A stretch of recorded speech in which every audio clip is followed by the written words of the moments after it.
have finally reached an agreement on the EU digital COVID certificate, previously known as the Digital Green Certificate, so with the new name. We have here the rapporteur who was leading the negotiations for the European Parliament, the chair of Civil Liberties Committees, and I will just give him the floor. Please.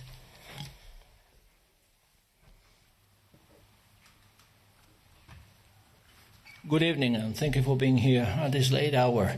I've been told that there is interpretation available, provided, so I'll turn into Spanish. And if there's any question, glad to answer.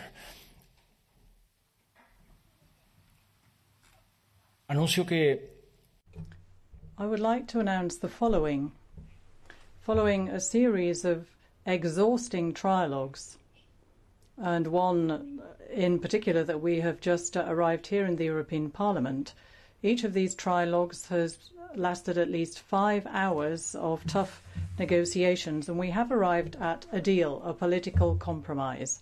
Obviously, this is going to have to be approved by the Civil Liberties Committee next week during the legislative session of the Libe Committee, in such a way that, in keeping with our timetable and calendar that was adopted during we can adopt this in the first plenary in June, the week of the 7th of June. And in this way, it will be able to enter into force, assuming that the member states will honour their commitment to put in place the critical infrastructure necessary for all of this to come into force on the 1st July. So this obviously will mark summer 2021. It will make all the difference, and we won't be repeating the nightmare of summer 2020.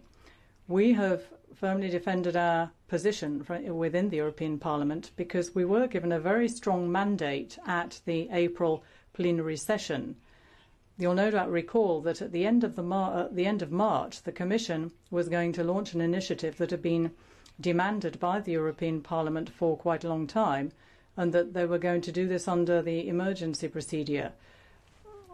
Mr. Reinders and the President of the European Commission, Ursula von der Leyen, had announced this, and the European Parliament voted it straight away because we realised time was of the essence and we couldn't afford to waste a single second, and we haven't. This has been an accelerated procedure, and there was a very intense European Parliament mandate. As I said, the mandate was voted in April, and we had to do our work, and the manifestation of this has been in lengthy, exhausting meetings. During the first 2 rounds of negotiations with the Council, which lasted 6 hours each, the Commission didn't show any will to compromise with the European Parliament.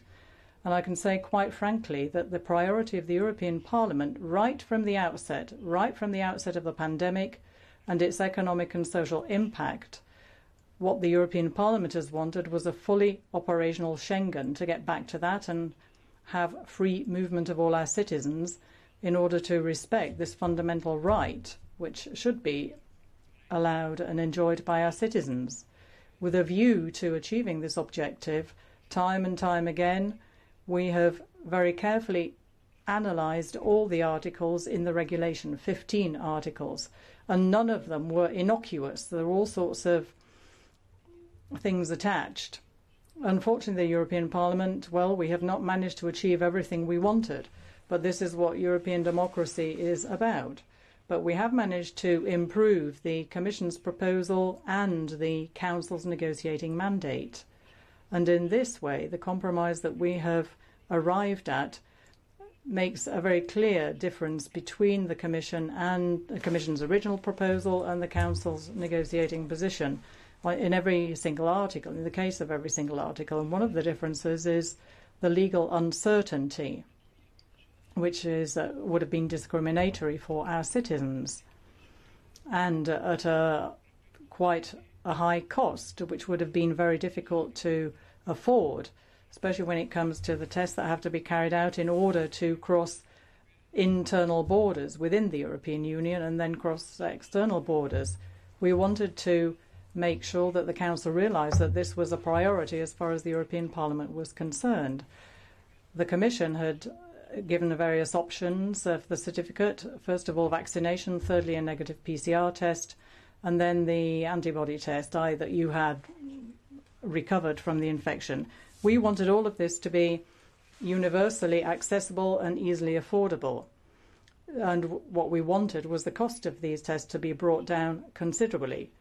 So the efforts that the European Parliament made have been accepted by the Council of the principle, i.e. that we have to restore freedom of movement and that we also have to substantially bring down the test option. And there's also a compromise now on the part of the Commission to mobilise fresh money, at least 10 million euro, together with everything that has already been mobilised, and this under the emergency support instrument, 35 additional million euro, in order to help us bring down the antigen tests, to make the antigen tests cheaper. So if we take our first premise, i.e. that we have a vaccination and that there will be less a need for PCR tests, and then that also there are going to be 100 million euro, at least 100 million euro being mobilised by way of a guarantee to help the member states offset the cost of the tests while there is a need for these tests to be carried out. We have managed to arrive at a meeting point in the general context of a lack of coming together over the course of the 4 trilogues.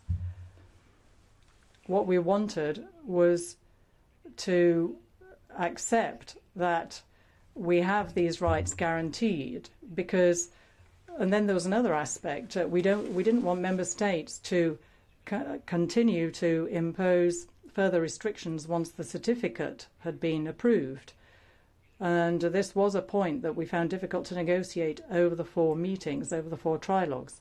But now the general rule is that it's the certificate that guarantees an open door, if you were, and under only very specific circumstances and exceptions and under very strict rules of European legislation, i.e. this would be for health reasons and stipulated by the ECDC.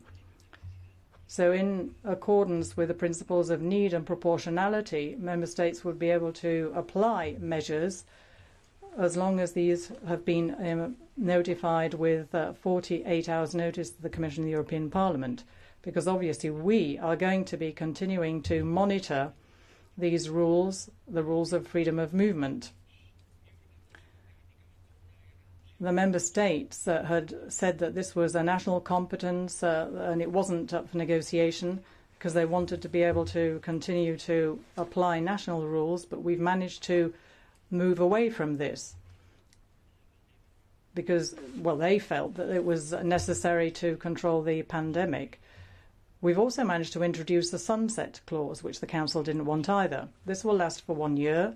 And the Commission has entered into a commitment to report back to the European Parliament in 4 months' time when it comes to the scientific evaluation and assessment, which will allow for the serological option, as it were,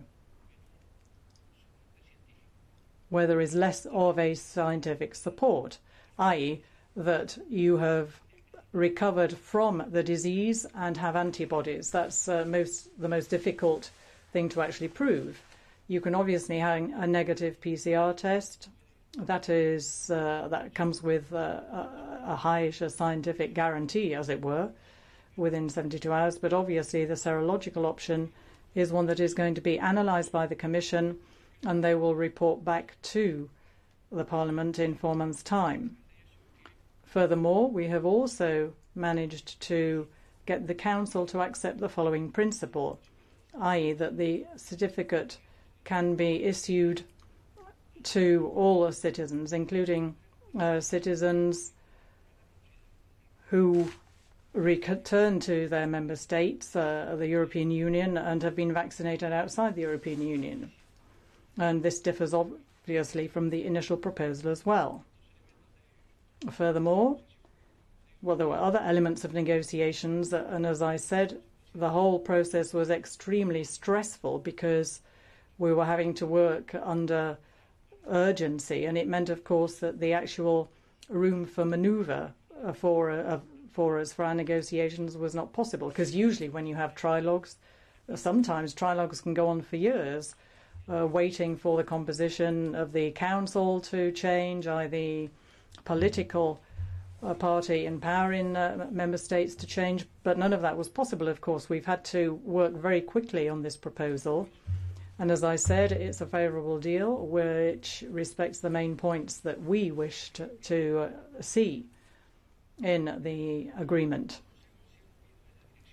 The Council, I think, has made concessions and moved towards the European Parliament. It was difficult. There were problems, especially when you bear in mind that the starting out point was that the Council wanted to have their own national powers respected in order to impose national measures. But the European Parliament has met its mandate, and we have managed to overcome the period of legal uncertainty, and now we won't have arbitration or discrimination against citizens of the European Union, because we've seen that there has been this accumulation of emergency measures and restrictions that have been imposed and applied without any kind of coordination across the member states, and this situation was intolerable and totally unacceptable, as the European Parliament has indicated through very many resolutions.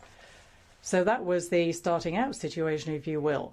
And now to be able to adopt a binding instrument, binding on the member states, and to have a regulation demanded for by the citizens because they want their fundamental freedoms to be respected, the freedom of movement, and to be able to adopt this and have it implemented before the summer, this is a far more acceptable alternative than worsening what we have at the moment, which is where you see possibly 27 national certificates and different measures being imposed, and then who knows, in Germany you may have different certificates for the different lender.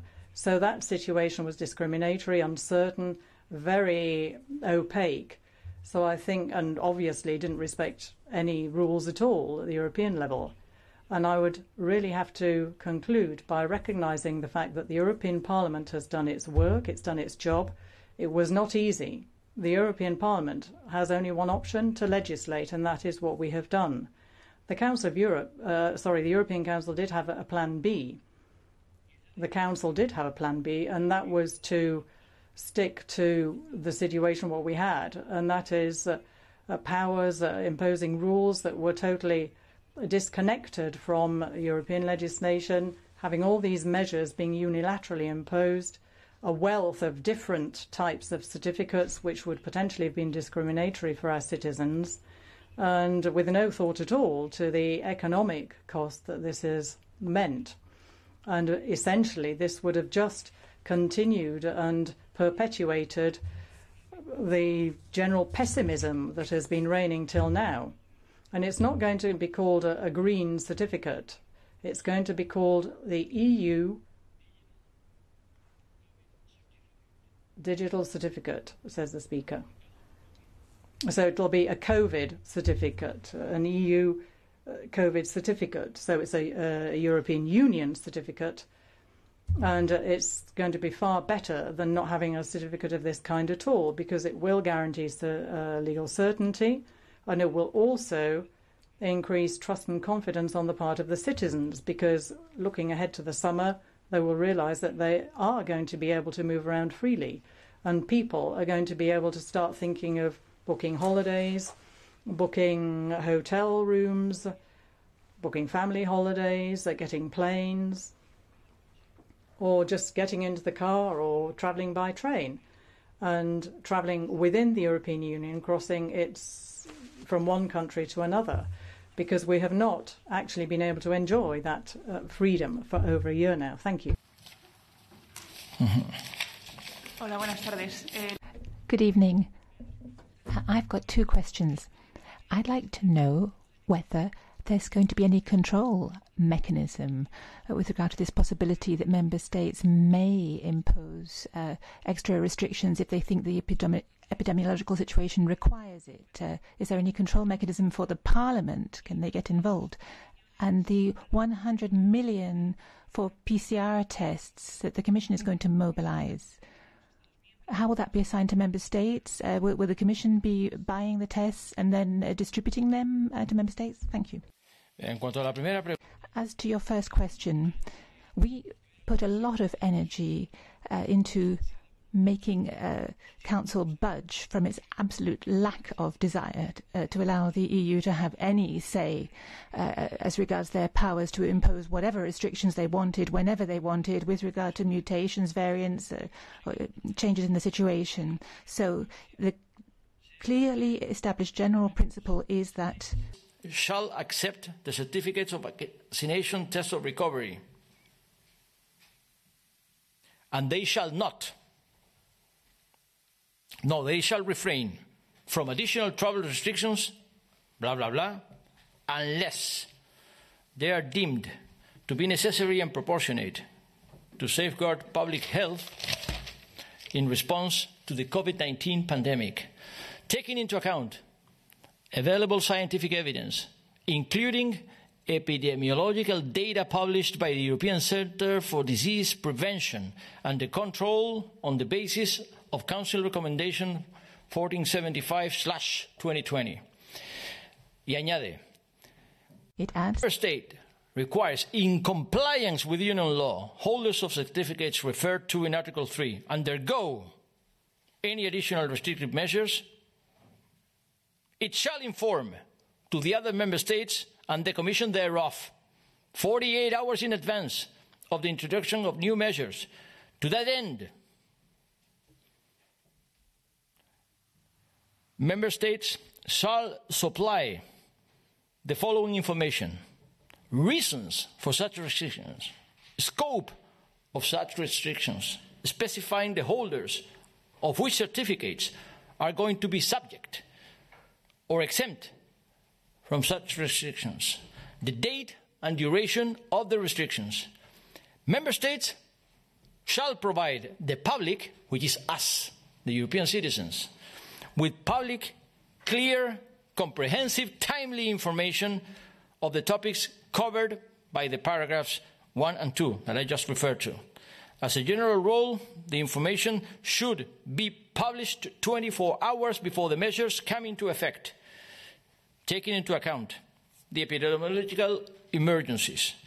Information provided by the Member States may also be made publicly available by the Commission, and the Commission shall report to the European Parliament.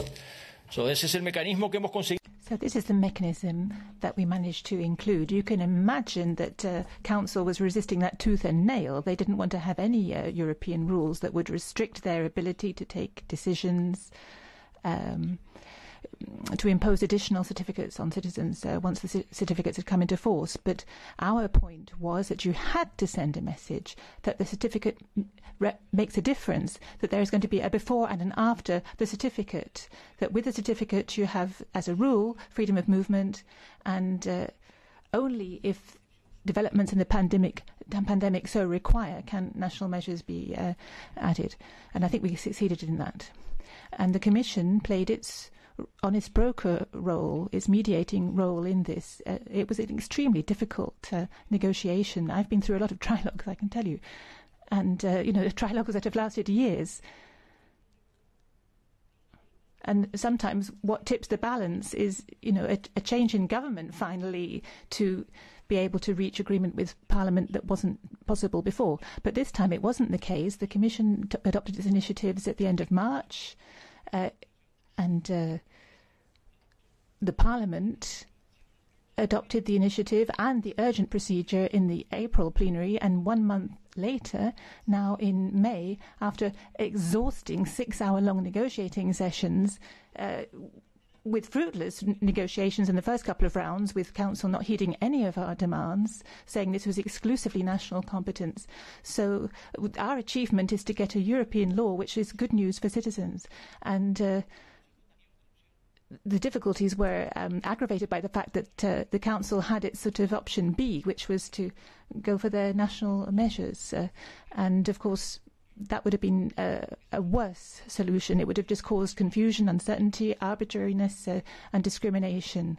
And we avoid that with this uniform approach. And the Commission has played a role offering to mobilise, in addition to the money already available, referred to in a recital, the Commission had already mobilised funds for emergency support from the emergency support instrument. So it will help member states to review the testing choices. And it also enters into a commitment to support. Testing capacities, the Commission has already mobilized funds, blah, blah, blah. Menciona 100 millones. It mentions the 100 million, 35 additional ones. Este es el punto que hemos arrancado. To further support the availability of affordable tests, in particular for persons who cross borders daily or frequently to go to school, to work, visit close relatives, seek medical care, take care of the loved ones, the Commission commits to mobilize additional 100 million euros under the emergency support instrument for the purchase of tests that qualify for the issuance of a test certificate pursuant to this regulation. If necessary, additional funding above, eso quiere decir más por encima. So on top of that, 100 millones de euros could be mobilized, subject to the approval to the budgetary authorities, including al Parlamento Europeo. And of course that includes the European Parliament. We are one arm of the budgetary authorities. So if more is necessary, more will be mobilized. I would like to know, first of all, how this passport, as it were, can be requested. How can a citizen obtain it? Will it be possible to get this proof that you've had the illness? Will you get that from the Social Security bodies? I mean, how, in practical terms, will the citizen get this? And what will that extra funding for the tests mean in terms of making tests cheaper for citizens? How will you get that cheaper test? And you referred as well, you said that if somebody goes outside the EU, you can come back to the EU with that certificate. You said that that was something that hadn't already been provided for or thought of. Yes, that's a possibility under the regulation. Le expedirá el certificado aunque haya obtenido la vacuna en el extranjero, siempre y cuando la vacuna sea reconocida en el reglamento. Y en cuanto a la cuestión que es ciertamente compleja, de estar preparados para certificar, ahora depende de los Estados miembros. Y varias veces en la negociación he tenido que decir, como imagina, públicamente, que el Parlamento Europeo no está aquí ni para salvarle la cara al Consejo ni para hacerle el trabajo. Está para ayudar a que los ciudadanos tengan mejor seguridad jurídica y garantías de que poder recuperar su libre circulación, que de lejos es su derecho fundamental más preciado a escala europea.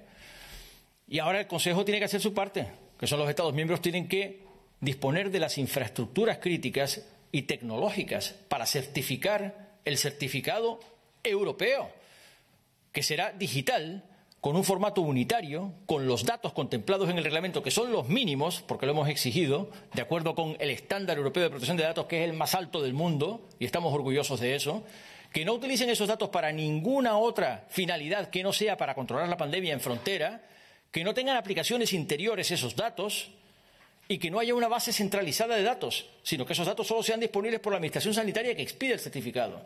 Pero el certificado será automático y de accesibilidad universal.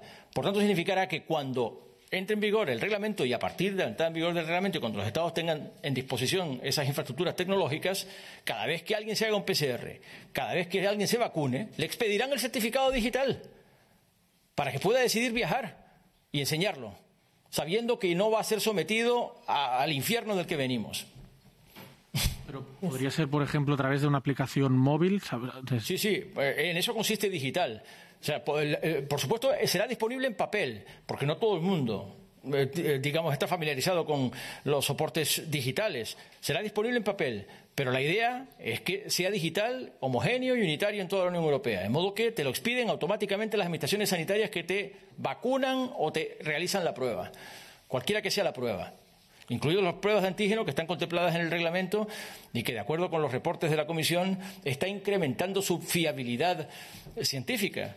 Hay test de antígenos que ya tienen un altísimo nivel de fiabilidad y eso significa un abaratamiento también sustancial del coste de la prueba para quien todavía la necesite mientras la vacuna progresa, porque la prueba de antígeno, todo el mundo lo sabe, es mucho más barata que el PCR. Please, behind. Please just state your name and media. Yes. Natalia Segura, de la Agencia Catalana de Noticias, aquí. ¿Se podría clarificar la posibilidad de que el certificado entre en vigor o se pueda poner en marcha antes del 1 de julio? Si se aprueba en el pleno de principios de junio, ¿hay alguna posibilidad para que los Estados lo puedan utilizar antes del 1 de julio? Hemos metido toda la presión. No sabe cuántas veces hemos suscitado esa premura, que además supuestamente es coherente con la prisa que el Consejo ha metido a esta cuestión y a este procedimiento. Pero el Consejo ha alegado una y otra vez que los Estados miembros necesitan tiempo para preparar sus infraestructuras críticas, logísticas y tecnológicas para asegurar el carácter unitario del certificado con los datos minimalizados que hemos garantizado en el reglamento. Una y otra vez han hecho saber que, por más prisa que metamos aprobándolo en el primer pleno de junio, requerirá como mínimo unos 15 días para que los Estados ya sepan que van a tener que prepararse para su entrada en vigor inminente.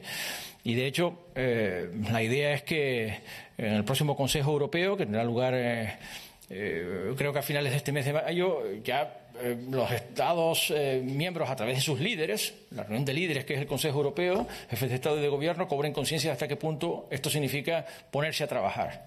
Pero insisto que esta parte del trabajo no le corresponde al Parlamento Europeo. Hemos intentado afinar nuestro compromiso como legisladores. Era lo que nos tocaba hacer. E insisto, conscientes de que estamos en un procedimiento muy singular y muy, por tanto, estresante y limitado. Conscientes de que estábamos intentando mejorar una situación insoportable, que es la situación de la que venimos, sin precedentes, reconozcámoslo. Nunca habíamos visto la libertad de circulación suspendida entre los Estados miembros de la Unión Europea. Nunca habíamos visto tal acumulación de controles y de inseguridades que frenan a tanta gente de intentar siquiera moverse entre Estados miembros y viajar. Nunca habíamos visto esta inseguridad jurídica y, por tanto, esta discriminación potencialmente arbitraria a la que millones de ciudadanos europeos han estado sometidos durante todo este tiempo. Y creo que esto establece una nueva regla de juego y creo que es una buena noticia solo en sí misma. El solo hecho de que los ciudadanos sepan que hemos hecho este esfuerzo ya puede reanimar a mucha gente a recuperar confianza en que estábamos haciendo parte del trabajo. Sí. If we can give also the word to some journalists following remotely. And just to point out, we have no interpretation anymore. So I would like to give the floor to Susana, Jornal Expresso. Please press the speak button and state your name. Please have the camera on.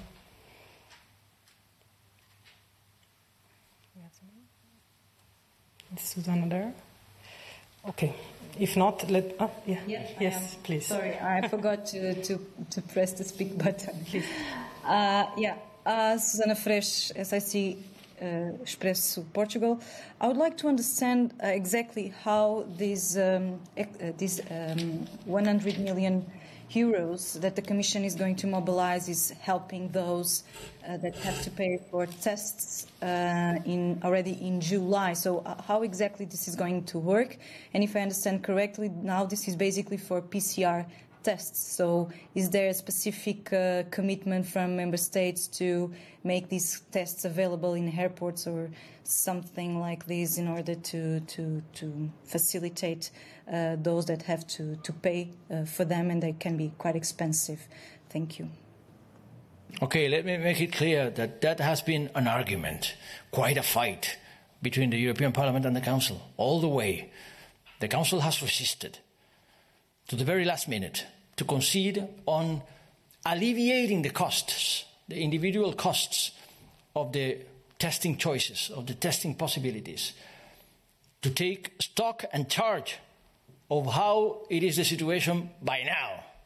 and affordable PCRs all across the member states of the European Union, which have been imposed upon too many for too long to exert a constitutional right and a fundamental right of the European citizens, which is the right to free movement.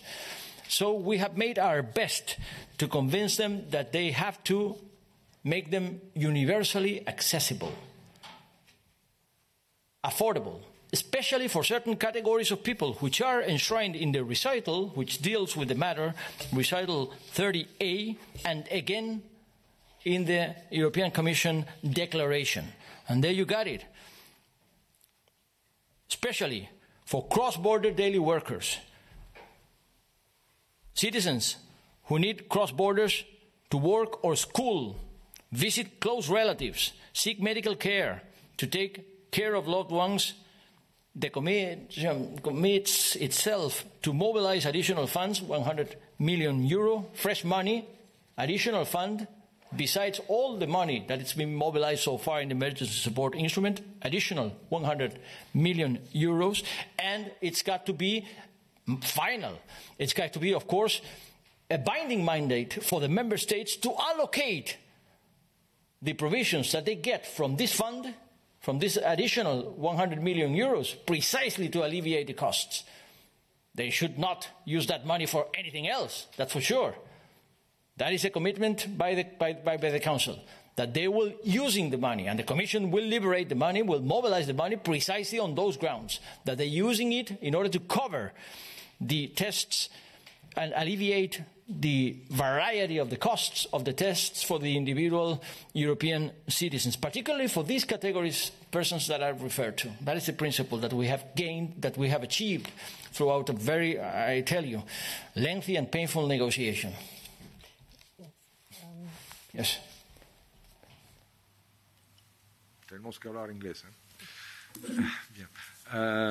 Yes, I would like to, Consoli from Asca News Italy, I would like to clarify better perhaps how this works. I mean, if let's say I want to travel, I have my vaccination, I have both the doses, and how do I get the certificate?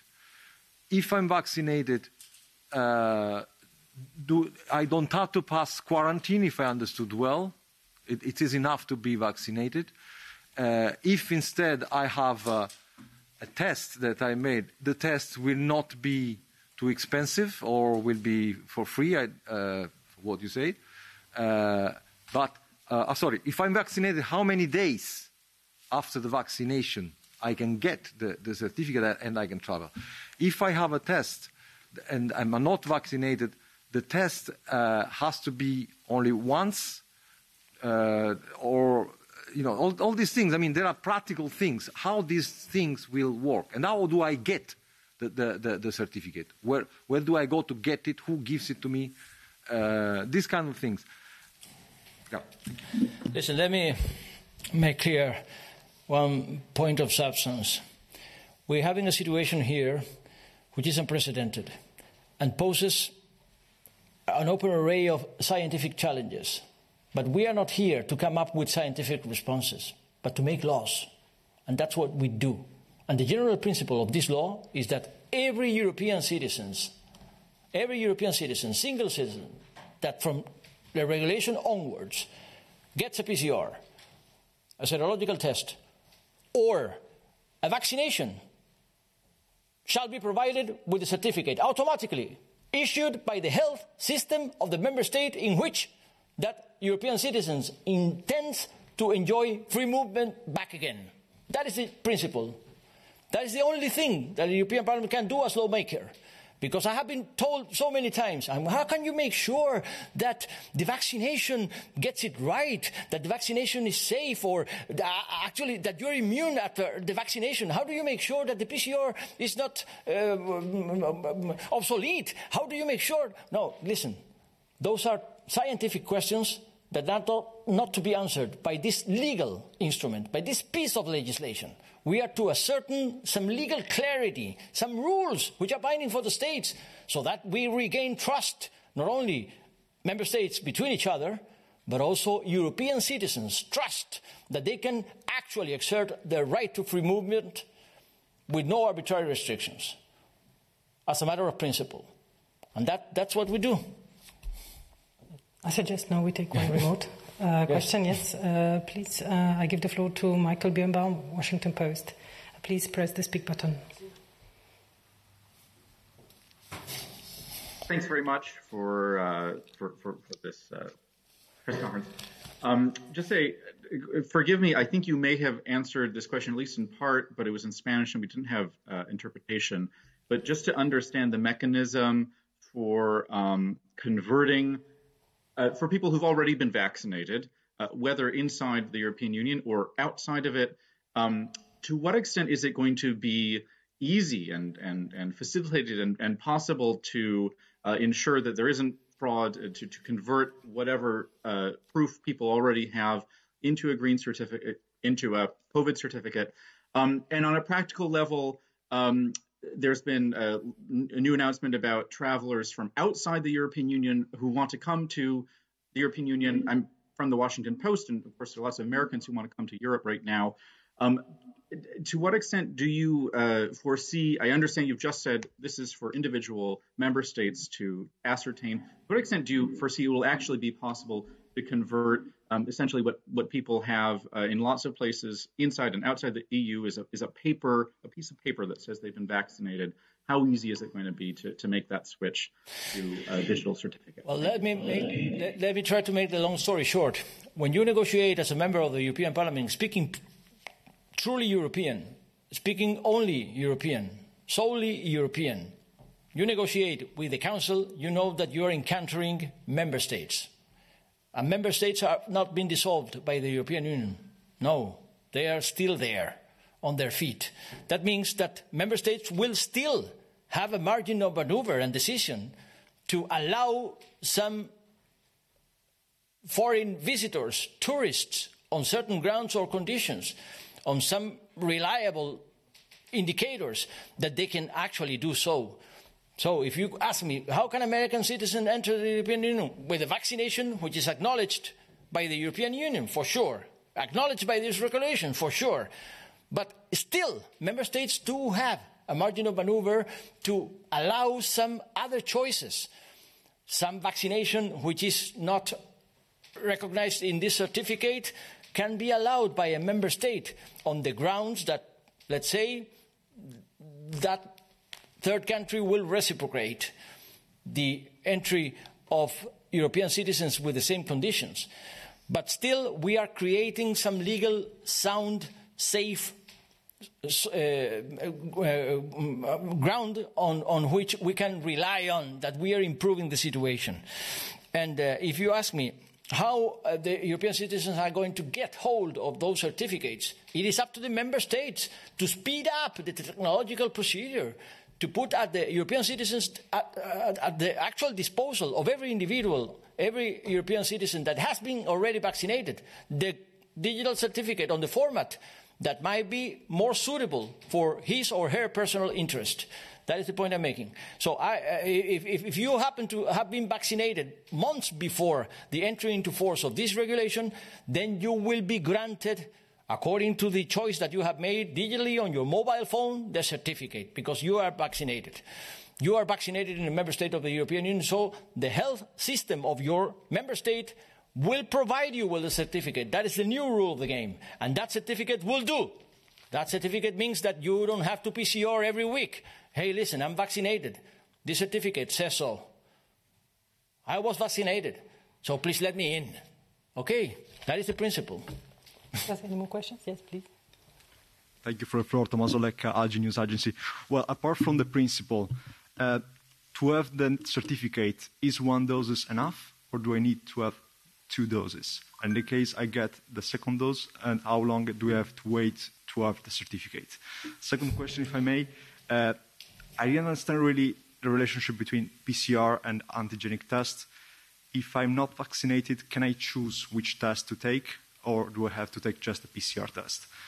Last but not least, on the quarantine and the restrictions, if a state puts restriction in an arbitrary way and without respecting the obligations of scientific evidence and communication, what's going to happen? Thank you.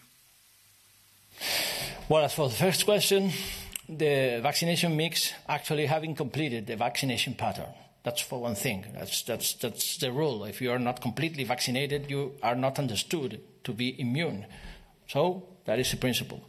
The second principle is that antigen tests are gaining credibility. So it will be up to the member states to include the certification of antigen tests, which, by the way, are much cheaper than the PCR tests, which will alleviate the cost of not having vaccination yet. I mean, supposedly, we are heading for a situation in which all of European citizens will be finally vaccinated. Eventually, it's going to happen. So let's hope that it will happen. But insofar as it is not the situation, there's people resorting to PCRs or antigen tests, which are also allowed according to the member states' policy, because they have the choice to certificate antigens besides the PCRs. And the Commission has insisted that will be supposedly increasingly the case insofar as antigen tests are gaining reliability. That is the point that has been made by the Commission as a mediator a number of times throughout the lengthy discussions that we've had. But believe me, you're making points that have been made by us. And I started out by acknowledging that when it comes to a negotiation, you don't get all what you want, all what you ask for. This is the situation. The European Parliament did not get everything we asked for. We did not get all we wanted. Of course, we had a strong mandate, but we have improved substantially every single article of the Commission's proposal and the Council's negotiating mandate, which has been extremely reluctant to concede in every way. I had never seen anything like it. And I've gone through many trilogues. I have never seen anything like it. The Commission making the point that no one is forcing the member states to invest money in PCRs.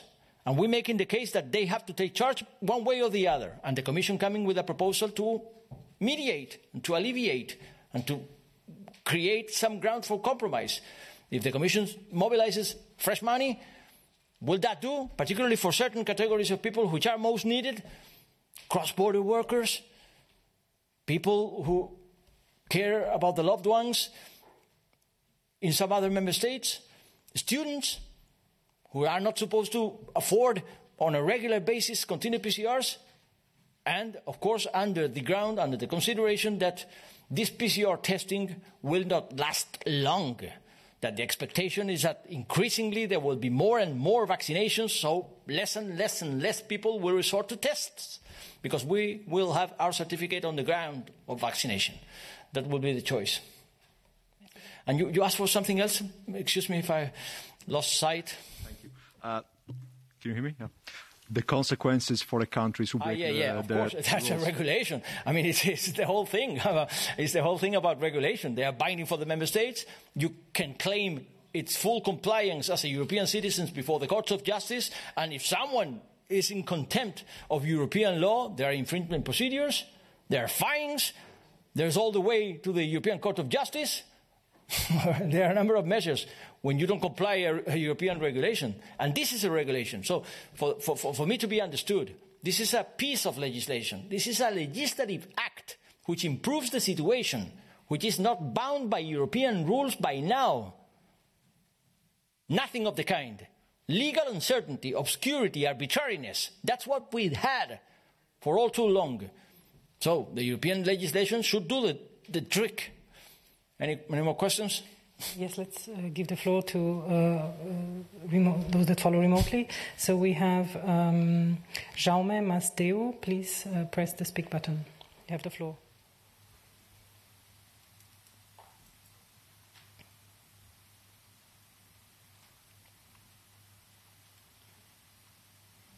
Yes, is Jaume there?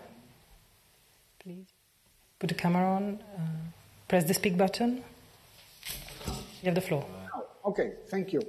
I have not seen the final text, but in the draft there was a mention of period of 6 weeks, allowing this extra time to member states to issue the certificate. I don't know if this is also in the final text, and if this is the case, what does it mean in practice? I mean, on 1st of July, we can use the certificate, or in some stage you have to wait some weeks.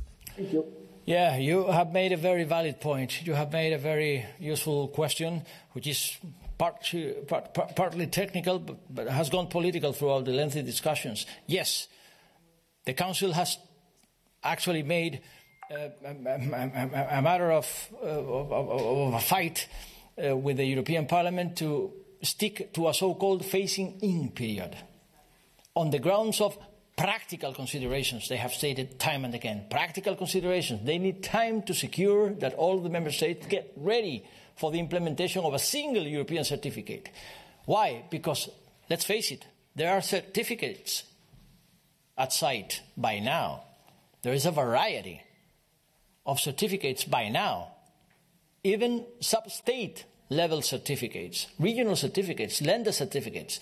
So mostly those countries which are highly decentralized, particularly in the health systems, do need some phasing-in period to make sure that the current certificates at disposal will be replaced by the new single European certificate. They asked for a phasing-in of 6 weeks. And yes, we have conceded. We have agreed that in practical terms, they need this time to phase in the implementation of the single instrument. But we have got here also a gain. And it is that this phasing in period is only for the issuance of certificates, only for issuing the single certificate. So the rest of the regulation applies right away, right from the entry into force of this piece of legislation. So the phasing is not that there is some kind of a transition period in which this regulation is not applicable. No, the regulation is applicable in all of its terms. But for 6 weeks, those countries in need of putting out of sight the actually available certificates that they are granting by now, there will be a phasing-in period of 6 weeks. May I suggest we have another journalist online, Marco Nimet. Please, you have the floor. Please press the speak button. Can you hear me? Yes. It's working? Yes, so I would like to ask if the COVID pass is also going to include not, for example, vaccines as Sputnik or Sinopharm. And if I may ask also, we make it clear that, for example, if I'm traveling from any country around the globe and I will show my COVID pass, which I was vaccinated, or I have a PCR test, so I'm going to be let in? Or are there going to be some green countries? Thanks. No, the principle is vaccines certificates which are contemplated in the regulation, which are the ones by the EMA and the emergency list of the World Health Organization. So Sputnik is not there yet. There is a scientific assessment by the EMA of the reliability of Sputnik. But again, the member states may allow, they have the power to do so, the entry into their territory of someone with a Sputnik vaccine, considering that some countries have gone out of the European strategy, let's put it, out of the European discipline on the matter. Thank you. I think there are no more questions, so we should... Thank you. I hope I was of some use to explain some elements of this negotiation, which I tell you has been the most difficult and strenuous that many of us have undergone so far, for the reasons that I've explained, the urgent procedure included, and doing it actually with a sense of, with a mixed feeling of course, the being tired of surviving lengthy negotiations in a row, day by day, which have been quite a test, but also with a relief that we have done our best to serve the European citizens better than the situation that they've been enduring till now. The situation is to be improved, and that is the relief for the European Parliament. We have served the rights, namely the fundamental right to free movement. Thank you. Thank you.